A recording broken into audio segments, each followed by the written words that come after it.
What's up, everybody? This is your girl Lena. Thank you for making your way to my channel, How Bizarre, where we take the time to talk about all things that we find bizarre.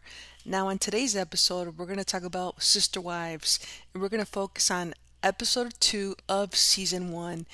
Today's episode has been broken down into the 5 cringiest moments in this second episode of the first season. So without further ado, let's go ahead and get started.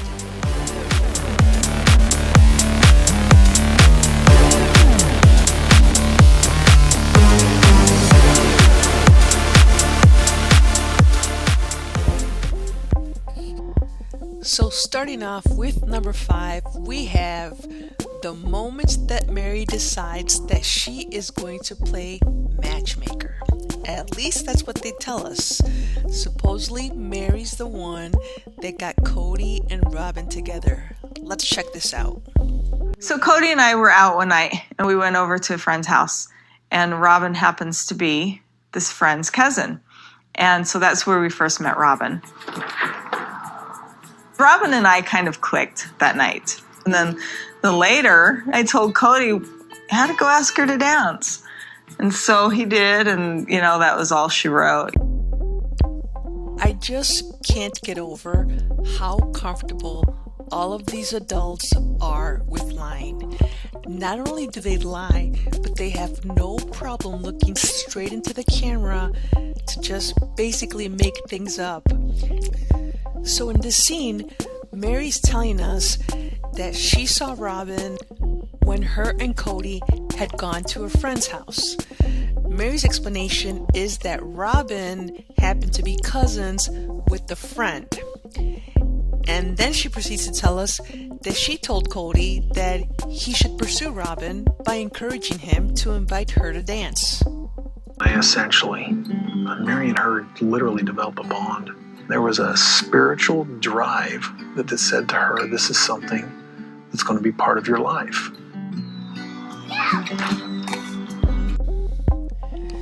So Cody, in his infinite wisdom, proceeds to add to the lie by letting us know that Mary and Robin just developed a bond.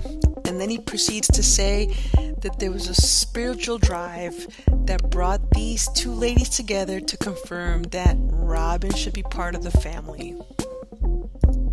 In the following scene, Christine is going to let us know that she had no idea what was going on. And on about her. He prays about it. He gets a testimony that, she is definitely someone that he wants in the family. Mary, same thing, hook, line, and sinker. She's done.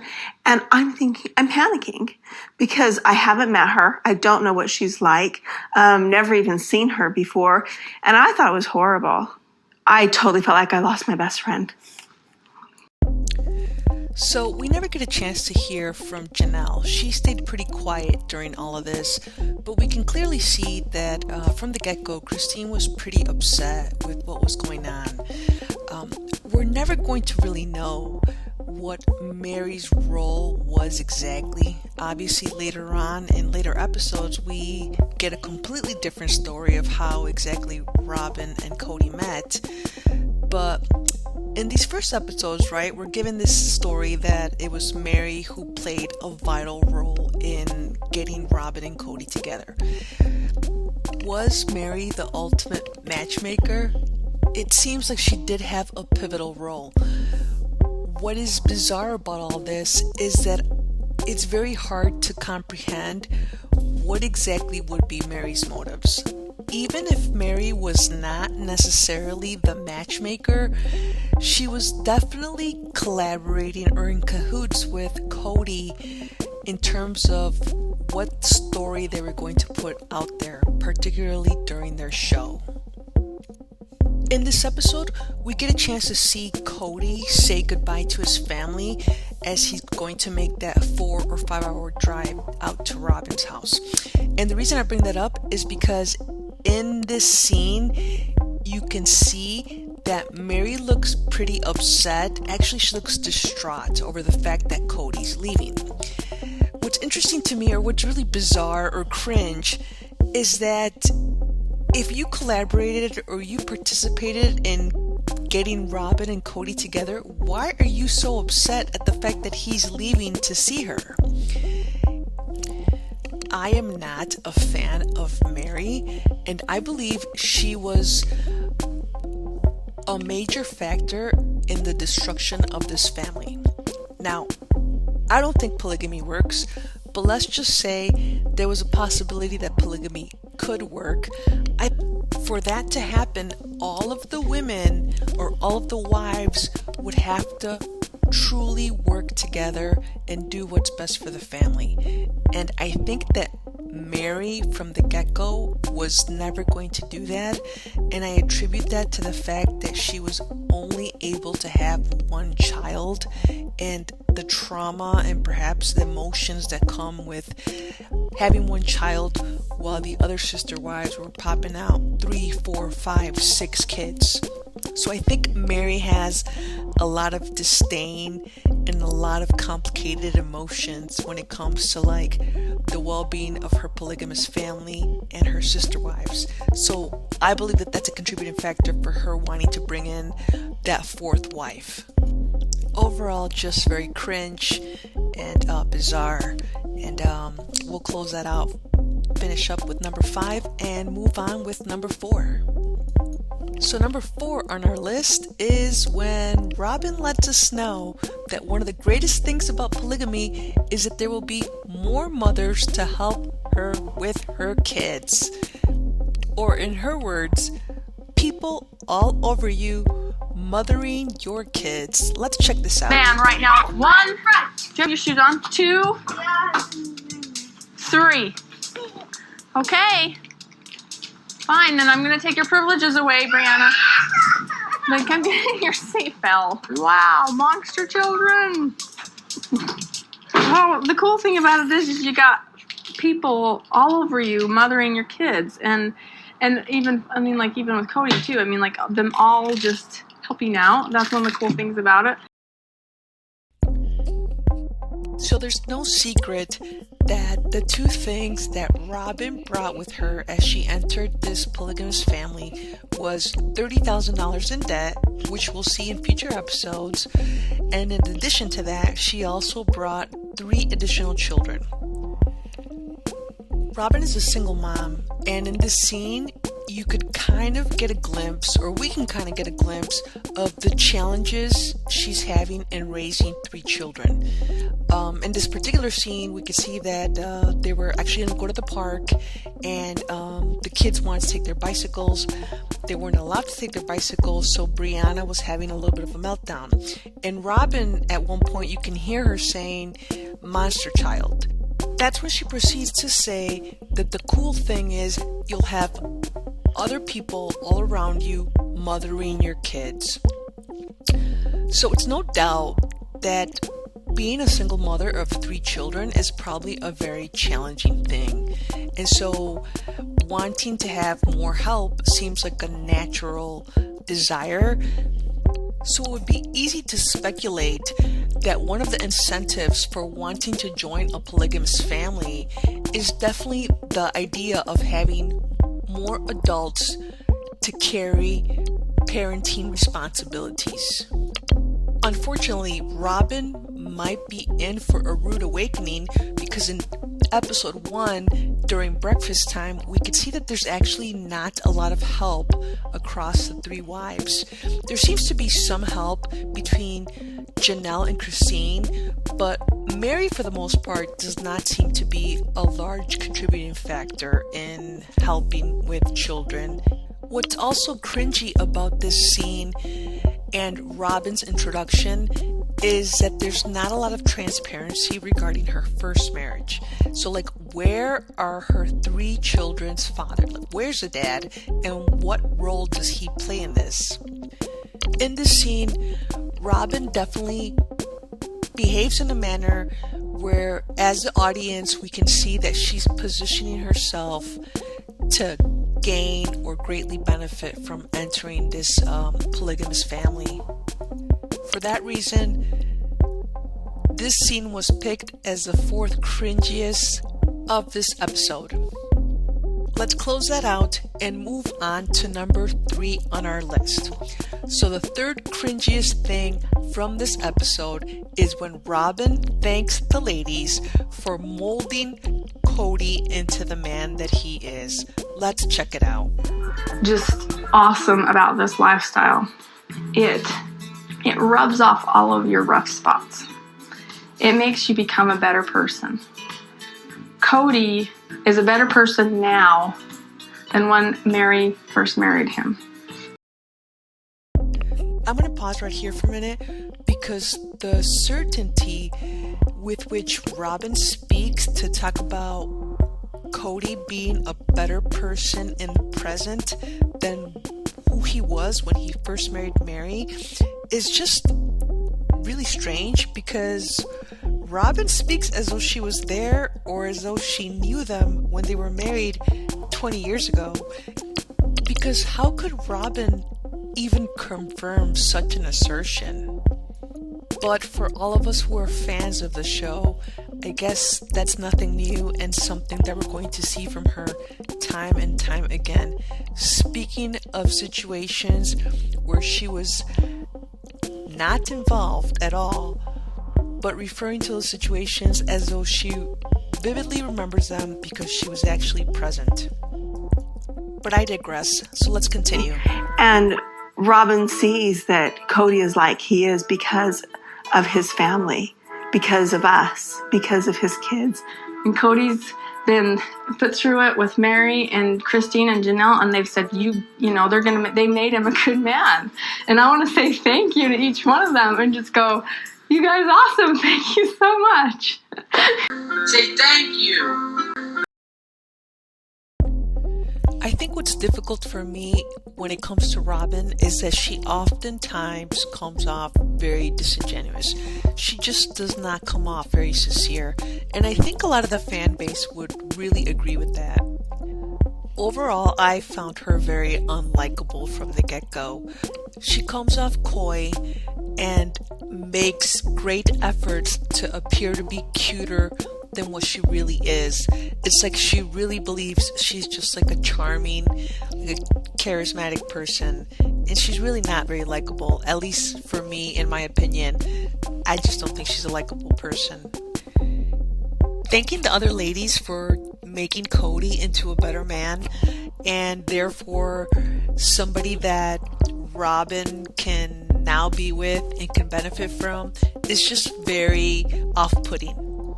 And this reminds me of in episode 1, when Christine talks about wanting to be the third wife because in her mind that was the ideal position. And Robin comes off saying the same thing, except she's saying like, hey, these other 3 ladies did all of this work and they made this guy into a diamond for me, so I'm ready to be a part of this.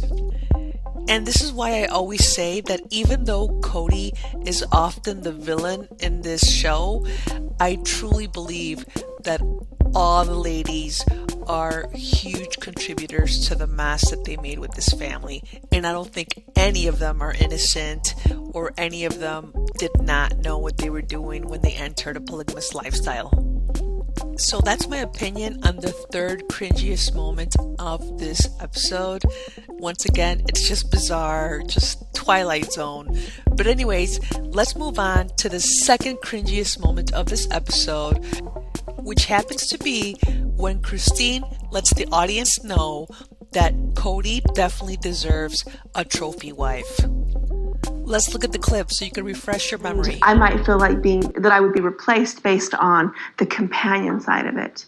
Not the jealousy as much as, but that would be it. For me, the jealousy, I've never, same with you, how she looks. That's great for Cody. I'm glad he's getting a trophy wife, He's a great guy. He deserves a cute girl. That's great, I'm cute. I'm saying. During this rewatch, I found myself wondering how low does someone's self-esteem have to be for you to go on national TV to say or declare that your husband deserves a trophy wife. My question is, if your husband deserves a trophy wife, what exactly are you? And in addition, what are the 2 other wives that he has? This statement was actually really sad.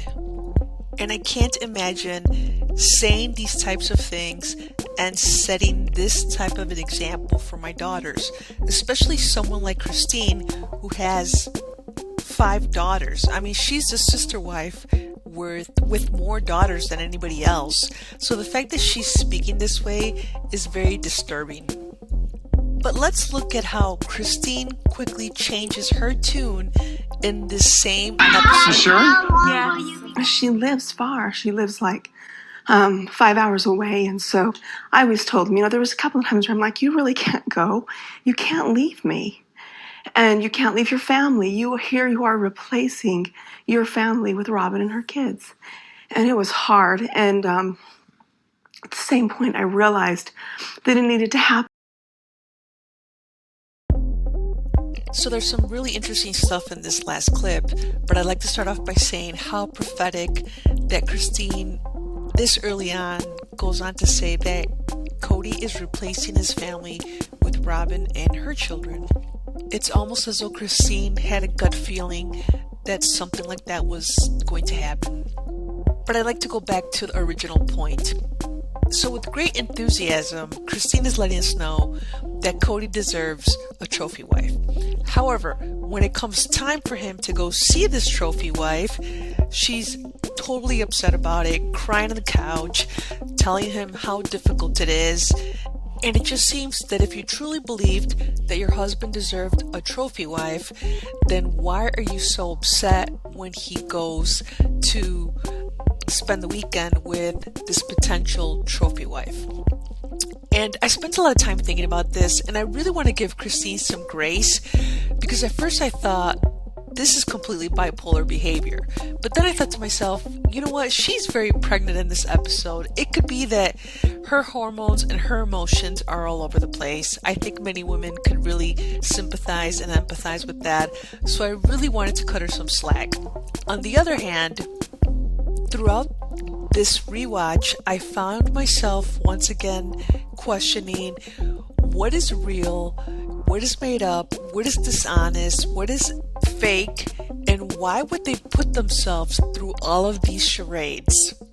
Being part of a show where you announce that your husband deserves a trophy wife is definitely one of the most bizarre things out there and very cringy. Overall, very disappointing. And for that reason, it was second on our list for the cringiest moment of this episode. Anyways, let's close that one out and let's move on to the top spot. Coming in at first place for the cringiest moment of this episode, we have Cody sitting on the couch with all of his wives, literally crying, letting us know that he is lovesick. I was going through some real difficult times, and I'm in Christine's room sobbing. I remember, yeah. Sorry.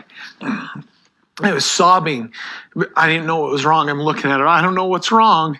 But I'm like, my heart is breaking in a million pieces, all this. And Christine's like, well, you're lovesick. And the only cure is a marriage.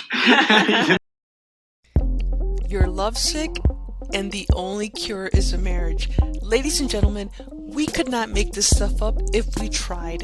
What's really interesting is that the person saying this is once again Christine. Christine is just full of amazing quotes. First, she lets us know that Cody deserves a trophy wife. And now she's letting us know that Cody is lovesick and the only cure is a marriage. And you could see that Cody is 1000% on board with this. However, when everybody is cracking up about this, look at our little matchmaker. She does not look very happy and does not seem to find this very amusing. Got her to give it to me. Oh my heck. Seriously? This Yeah. is awesome. Nobody in the family would ever call me romantic, I don't think. And I just kind of got overcome by this romantic bug. No self-respecting man would admit this stuff. But I kind of melted. I don't know what happened to me. It's still happening. And there you have it, folks. Our lovesick Cody Brown has been hit by the romantic bug. However, no self-respecting man would admit to this. He doesn't know what happened to him, but he is very, very happy And you know who else is very happy? Our girl Robin. And that rounds out the top 5 cringiest moments of this episode of Sister Wives Season 1, Episode 2. I hope you enjoyed this. Please comment your thoughts down below. Let me know what you thought about my list. Let me know if there's something you agree or disagree with. I would love to hear your feedback. In addition, please like, share, and subscribe so I can continue making more content. I will be going through more episodes and putting up more videos. Because according to Janelle... Gosh, we sure need another one. It's getting kind of boring, you know? Yeah, Mary makes Thank you so much for watching, and I'll see you next time.